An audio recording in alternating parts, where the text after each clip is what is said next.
दे धडक बेधडक आपल्या परिसरातील ताज्या घडामोडी, घटना, समस्या, विविध क्षेत्रातील सर्वदूर बातम्या पाहण्यासाठी लोकशक्ती लाईव्ह न्यूज चॅनलला सबस्क्राईब करा आणि नोटिफिकेशन मिळवण्यासाठी बेल आयकॉनला प्रेस करा. पेण बेलवडे परिसरात डोंगरांना तडे, दरडींच्या भीतीने 28 कुटुंबांचे स्थलांतर. दरडीखाली आम्ही मेल्यावर अधिकारी बघायला येणार का? ग्रामस्थ संतप्त.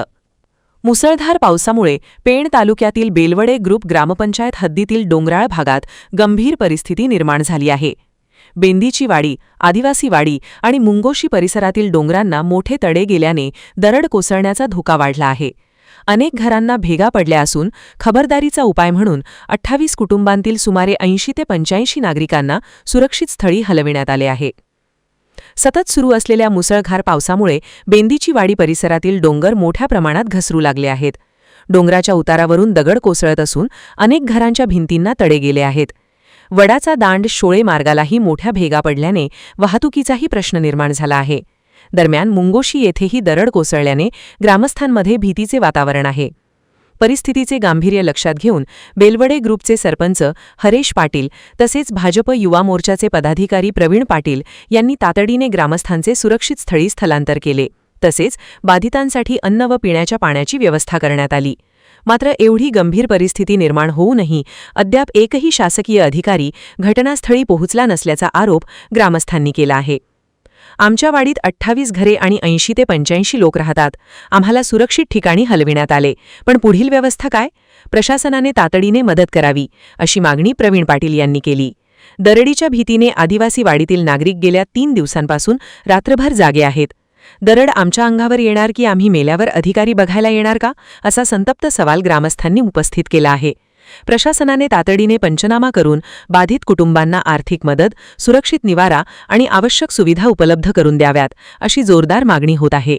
बेंदीच्या वाडीचे ग्रामस्थ आम्ही आहोत. डोंगर खचण्याची पूर्ण शक्यता आहे. 3 दिवस आम्ही बसून काढलेत. लहान लहान पोरं आहेत. आम्हाला खूप भीती वाटते. प्रशासनाला कधी जाग येणार? आपण आता बेलवडे ग्रामपंचायती हद्दीमधील बेंदीच्या वाडी या गावामध्ये आहोत. या गावामध्ये वाडीवरती पाठीमागं बघितलेलं डोंगर आहे. डोंगरावरती पूर्ण वाडी बसलेली आहे. 3 दिवसापूर्वी जो अतिमुसळधार पाऊस झाला, जी अतिवृष्टी झाली, त्याच्यामध्ये पूर्ण डोंगराला भेगा गेलेल्या आहेत. लोक मरण्याची शक्यता आहे. कुठल्याही प्रशासनापैकी कुठलाही प्रतिनिधी आजपर्यंत आला नाही. सरपंच साहेब, आम्ही ग्रामस्थांनी मिळून त्यांना दुसरीकडे स्थलांतरित केलेलं आहे, त्यांची व्यवस्था केलेली आहे. मात्र प्रशासन इथंशी जीव गेल्यानंतर येणार आहे का, हा आमचा प्रश्न आहे. प्रशासनाचं काम काय आहे की जिथेशी कुठेशी अडचणी असतील, आम्हाला हेल्पलाईन नंबर दिलेला आहे. तहसीलदार साहेबांना आम्ही फोन करतोय, तहसीलदार साहेब आमचे फोन कट करतायत.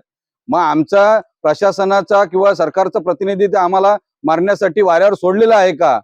ठीक आहे, सगळीकडे वादाल वारा आहे, पण आम्ही सुद्धा माणसं आहोत. आमच्याकडे सुद्धा बघितलं गेलं पाहिजे, ही आमची इथेशी मागणी आहे. इथल्या लोकांना कुठं स्थलांतरित करायचं, पुढची त्यांचं नियोजन काय करायचं, हे सर्व ही अधिकारी प्रशासनाचे आहेत. मला प्रशासन अजूनपर्यंत झोपलेलं आहे का, हा आमचा प्रश्न आहे. आमच्या ग्रामपंचायत हद्दीमधील बेंदीची वाडी ही आदिवासी समाजाची वस्ती असून 28 कुटुंबे इथे राहतात. 3 दिवसापूर्वी मुसळधार पावसामध्ये डोंगराला ही वस्ती असल्यामुळे, संपूर्णपणे डोंगराला भेगा गेल्यामुळे व घरांना तडे गेल्यामुळे मी इथे येऊन यांना तात्पुरती सोय म्हणून एक आमचा समाज मंदिर आहे, तिथे त्यांना सोय केलेली आहे. तरी शासनाचा प्रतिनिधी अजून इथं कोणी आलेला नाही. आम्ही शासनाला कळवलेलं आहे, तहसील ऑफिसला जाऊन सांगितलेलं आहे का इथं येऊन भेट द्या, तरी अजून कोणी आलेलं नाही. माझी विनंती शासनाला एकच आहे की इर्शालवाडी सारखं प्रकरण झाल्यानंतर तुम्ही याल का इथे, तरी लवकरात लवकर या वाडीची काहीतरी पाहणी करून, सर्वे करून त्यांची इतर ठिकाणी सोय करावी, ही माझी शासनाला विनंती आहे. लोकशक्ती लाईव्हसाठी किरण बांधणकर, पेण. अशाच सच्चाई दर्शवणाऱ्या बातम्या पाहण्यासाठी लोकशक्ती लाईव्ह न्यूज चॅनलला लाईक करा, शेअर करा आणि सबस्क्राईब करा.